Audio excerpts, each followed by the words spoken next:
Hello student, एक बार आपका हार्दिक अभिनंदन है। उम्मीद करती हूँ आप सब अच्छे होंगे। हाँ, सभी बहुत अच्छे होंगे। आज की जो वीडियो है वो हिंदी साहित्य गद्य विधाओं पर है। पहला क्वेश्चन है, हिंदी की प्रमुख गद्य विधाओं के नाम बताइए। हिंदी की प्रमुख गद्य विधाएं जो है नाटक, उपन्यास, कहानी, रिपोर्टाज, संस्मरण, एकांकी, आलोचना, यात्रा, वृत्तांत, जीवनी, हास्य व्यंग्य जो है ये सभी जो है हिंदी की गद्य विधाएं हैं। अगले क्वेश्चन पे चलते हैं। आधुनिक गद्य का सबसे प्राचीनतम रूप कहाँ मिलता है? तो प्राचीनतम रूप 1913 में गोरखपंथी ग्रंथों में मिलता है। आधुनिक हिंदी गद्य का प्रवर्तक किसे माना जाता है? तो भारतेंदु हरिश्चंद्र जी को माना जाता है। या अगर क्वेश्चन लगता है कि आधुनिक युग के जन्मदाता कौन है, तो भी भारतेंदु हरिश्चंद्र जी होगा। या क्वेश्चन ऐसे लगता है आधुनिक युग का पिता किसे कहा जाता है, तो भारतेंदु हरिश्चंद्र जी को कहा जाता है। अगले क्वेश्चन पे चलते हैं। कहानी के कितने तत्व हैं? तो कहानी के जो हैं 6 तत्व हैं। पहला कथा वस्तु है, दूसरा पात्र एवं चरित्र चित्रण है, तीसरा कथा उपकथन व संवाद है, और चौथा जो उद्देश्य भाषा शैली हो जाएगा। अगला क्वेश्चन है, प्रेमचंद जी का कौन सा कहानी संग्रह सरकार ने जब्त कर लिया था? कहने का मतलब है जब हमारे यहाँ ब्रिटिश साम्राज्य था तो ब्रिटिश सरकार ने प्रेमचंद जी का कौन सा कहानी संग्रह जब्त कर लिया, तो वो सोजी वतन कर लिया था। अगले क्वेश्चन पे चलते हैं। खड़ी बोली के प्रथम 4 लेखक कौन से हैं? तो मुंशी सदार शुक्लाल, इंसान अल्लाह खां, लल्लू लाल और सदल मिश्र प्रमुख लेखक हो जाएंगे। खड़ी बोली के 4 उन्नायक माने जाते हैं। अगले क्वेश्चन है, भारतीय हिंदू युग की 4 प्रमुख विशेषताएं। भारतीय हिंदू युग का नामकरण भारतेंदु हरिश्चंद्र जी के नाम पर हुआ था। 4 प्रमुख विशेषताएं: देशभक्ति और राष्ट्र से भावना, वादी चेतना, प्रेम और श्रृंगार, राजतंत्र और तिरस्कार हो जाएगा। अगला क्वेश्चन है, शुक्ल युग के गद्य लेखकों के नाम बताओ। शुक्ल युग के गद्य लेखक जो हैं वो कौन से हैं? कौन बच्चा बताएगा? बिल्कुल आंसर आना चाहिए। शुक्ल युग के गद्य लेखकों के नाम। शुक्ल युग का नामकरण आचार्य रामचंद्र शुक्ल जी के नाम पर हुआ था। इसे प्रसाद युग भी कहा जाता है, इसे प्रेमचंद युग भी कहा जाता है और इसको शुक्ल युग भी कहा जाता है। आचार्य रामचंद्र शुक्ल, जयशंकर प्रसाद, प्रेमचंद और बालकृष्ण भट्ट जो हैं इस युग के प्रमुख लेखक हो जाएंगे। अगले क्वेश्चन पे चलते हैं। द्विवेदी युग के प्रमुख 4 गद्य लेखकों के नाम बताओ। द्विवेदी युग का नामकरण महावीर प्रसाद द्विवेदी जी के नाम पर हुआ था। महावीर प्रसाद द्विवेदी जी के नाम पर द्विवेदी युग का नामकरण हुआ था। और अगर द्विवेदी युग की समय सीमा की बात की जाए तो 1900 से 1920 तक जो है द्विवेदी युग का समय माना जाता है। चंद्रधर शर्मा गुलेरी, बाल मुकुंद गुप्त, श्याम सुंदर और मिश्र बंधु हो जाएगा। अगले क्वेश्चन पे चलते हैं। हिंदी के प्रथम उपन्यास परीक्षा गुरु के उपन्यासकार कौन है? यह क्वेश्चन बने हिंदी का प्रथम उपन्यास कौन सा है, तो दोनों ही परीक्षा गुरु हो जाएगा। और इसके लेखक कौन है? लाला श्रीनिवास दास जी है। 1882 में इसका इसको लिखा गया था। तो अगला क्वेश्चन है, हिंदी के प्रथम उपन्यास कौन सा है? हिंदी का प्रथम उपन्यास परीक्षा गुरु है। इसके लेखक लाला श्रीनिवास दास जी हो जाएंगे। हिंदी की प्रथम कहानी कौन सी है? इंदुमती किशोरीलाल गोस्वामी जी जो हैं इसके लेखक हो जाएंगे। किशोरी लाल गोस्वामी जो हैं वो इसके प्रमुख लेखक हो जाएंगे। अगले क्वेश्चन पे चलते हैं। अगला क्वेश्चन क्या है? हिंदी के प्रथम एकांकी का नाम बताओ। हिंदी का प्रथम एकांकी कौन सा है? तो हिंदी का प्रथम एकांकी जो है वो एक गूढ़ है, जिसके लेखक जयशंकर प्रसाद जी हो जाएंगे। जिसके लेखक कौन है? जयशंकर प्रसाद जी हैं। हिंदी साहित्य का प्रथम एकांकी इसको माना जाता है। हिंदी की सर्वश्रेष्ठ कहानी मानी जाती है। उसने कहा था उसने कहा था कहानी चंद्रधर शर्मा गुलेरी द्वारा लिखी गई है। चंद्रधर शर्मा गुलेरी जो हैं वो इसके लेखक हैं और इसे हिंदी का माइलस्टोन या मील का पत्थर भी इस कहानी को कहा जाता है। अगले क्वेश्चन पे चलते हैं। जैनेन्द्र का प्रथम उपन्यास है। जैनेन्द्र जी का प्रथम उपन्यास परख है। बिल्कुल 1929 में जो लिखा गया था। और जैनेन्द्र को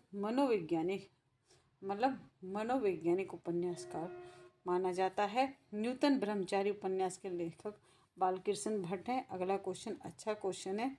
हिंदी उपन्यास साहित्य का मुख्य स्तंभ किस लेखक को माना जाता है? या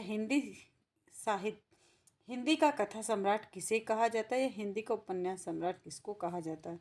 तो प्रेमचंद जी को कहा जाता है। अगले क्वेश्चन पे चलते हैं। कहानी से क्या तात्पर्य है? देखो, कहानी से तात्पर्य, कहानी का शाब्दिक अर्थ होता है कह देना, है ना। कहानी को कथा भी कहते हैं। कहानी को बांग्ला में गल्प कहा जाता है।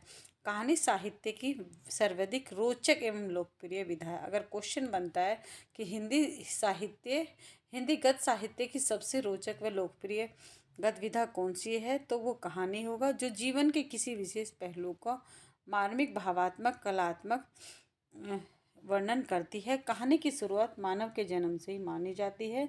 मुंशी प्रेमचंद जी के अनुसार कहानी वह ध्रुपद की तान है जिसमें गायक महफिल आरंभ होते ही अपना संपूर्ण प्रतिभा दिखा देता है। एक क्षण में चित्त को इतनी मधुर से परिपूर्ण कर देता है जितना रात भर गाना सुनने में भी नहीं हो सकता। तो गांधी जो कहानी जो है वो अपने आप में एक रोचक गद्य विधा है।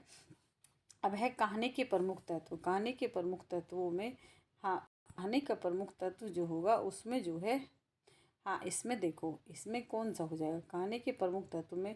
हाँ, कथा वस्तु, चरित्र चित्रण, कथा उपकथन, देश काल और भाषा शैली उद्देश्य हो जाएंगे। अगले पेज उस पर चलते हैं।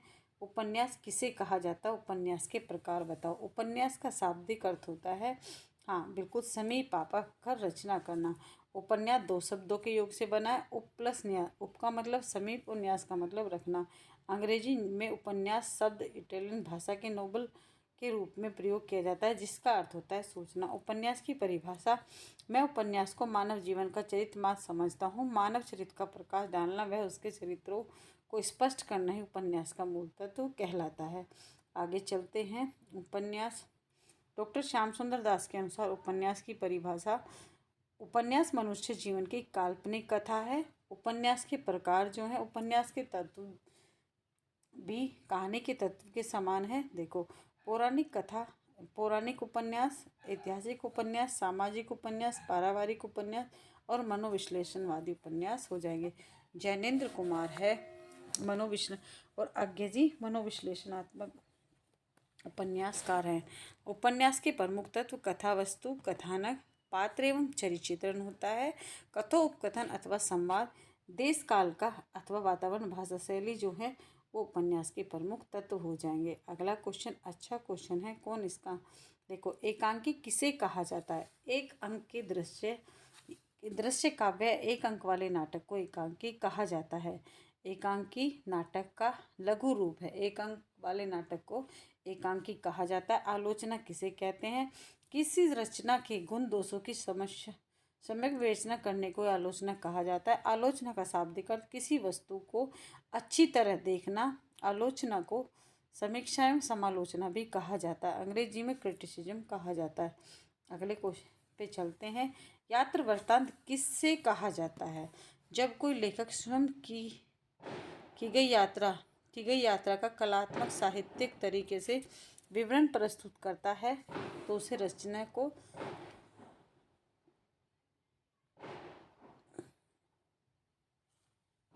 यात्रा वृत्तांत कहा जाता है। हिंदी साहित्य की प्रमुख यात्रा वृत्तांतकार कौन थे या लेखक कौन है? राहुल संस्कृतियान, आपने पहले भी पढ़ा होगा। घुमक्कड़ शास्त्र है, हाँ, ये तो जिज्ञासा हो जाएगा। हाँ, आज्ञा जो है, अरे यायावर रहेगा याद, है ना। ये सभी जो है तिब्बत यात्रा, ये सभी राहुल संस्कृतियान जी की। अज्ञे जी का अरे यायावर रहेगा याद, अज्ञे जी के। देवेंद्र सत्यार्थी, हाँ, डॉक्टर यशपाल, विनय मोहन शर्मा हो जाएगा। अगले आगे चलते हैं। रिपोर्ताज किसे कहा जाता है? हाँ, रिपोर्ताज जो है वो किसे कहा जाता है?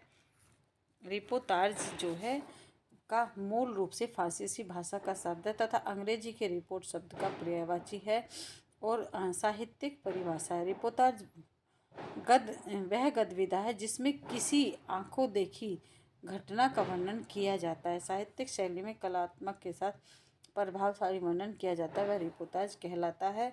व्यंग किसे कहते हैं? व्यंग किसी हिंदी साहित्य की एक विधा है जिसमें उपहास, मजाक और इसी क्रम में आलोचना का भी प्रभाव रहता है। यूरोप में डिवाइन कॉमेडी, दांते की लैटिन में लिखी गई किताबें मध्यकालीन व्यंग विशेष कार्य माना जाता है जिसमें तत्कालीन व्यवस्था का मजाक उड़ाया जाता है। ठीक है, इसे क्या कहा जाता है? व्यंग्यवान भी कहा जाता है। तो आपको यहाँ तक समझ में आया होगा। हाँ, जयशंकर प्रसाद आपके सिलेबस में लगा हुआ है। हाँ, जयशंकर प्रसाद का चंद्रगुप्त नाटक जो है, हाँ, वो सेकेंड ईयर में लगा हुआ है। तो यहाँ तक आपको समझ में आया होगा। अगले अगले वीडियो के लिए चैनल को सब्सक्राइब करें। कमेंट बॉक्स में ज़रूर बताएं आपको कैसी लगी वीडियो। Thank you so